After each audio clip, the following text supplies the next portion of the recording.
Our next one is the circuit line. The line itself is a line going through here that we see. Let's take a look at some of the different ways that we can actually work with it. Now the line count is how many are actually being produced, they're getting spawned out. We're saying that the maximum count is going to be 40. So if you wanted to have very few lines, you could say something like this. We only want 4 lines being spawned at a time. Okay. The more lines you have, the more chances of the line having to intersect another one, which means it has potential to turn or to move to not have that happen. The line length is how long it's going to stay on screen. So for instance, if I bring this up higher, now all of a sudden, if the line can last longer, then it will. So if I take the line count down, we'll take this down to say 10.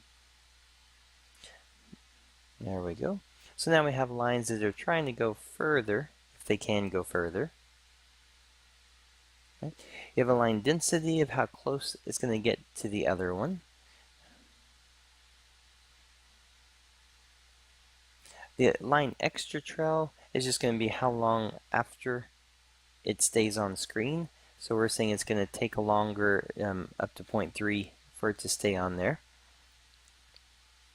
The chance of no turn or turning, if we say chance of no turn and we take it to 100, what it's saying is it's going to be a straight line that comes out. So there's no chance it's going to turn, but if it gets next to another one, then it's going to do that. So you can change that pattern type from it.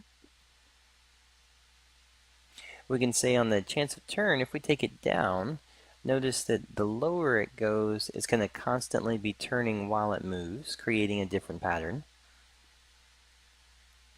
You have a width start and an end. So if I say the starting one, let's just make this big so you can see it.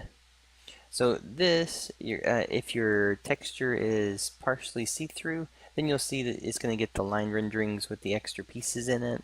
If you do a solid color, you won't have that actually show up, especially if you're going for a larger image.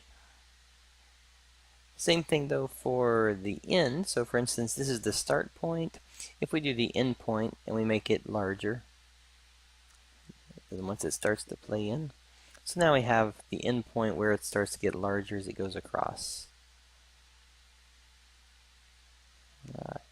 So I'm going to move the endpoint back down to 2. The spawn delay is how long in between when one gets done, the next one starts.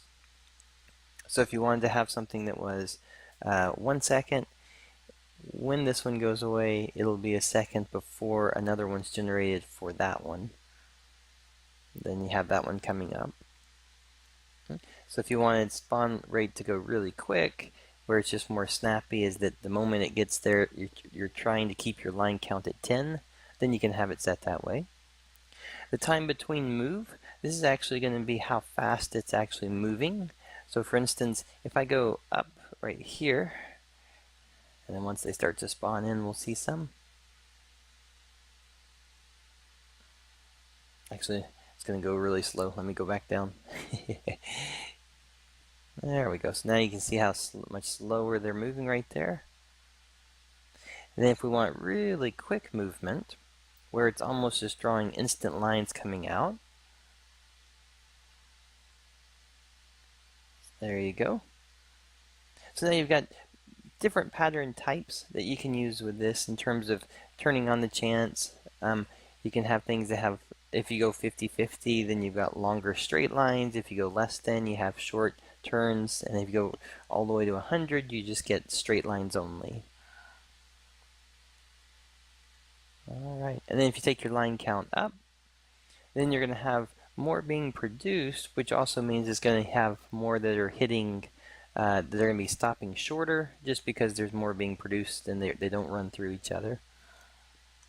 We'll zoom out a little so you can see the whole thing happening. So there you go. So this is going to be the basic setup for creating different patterns with the lines, and then changing the line widths and spawn times and things for it.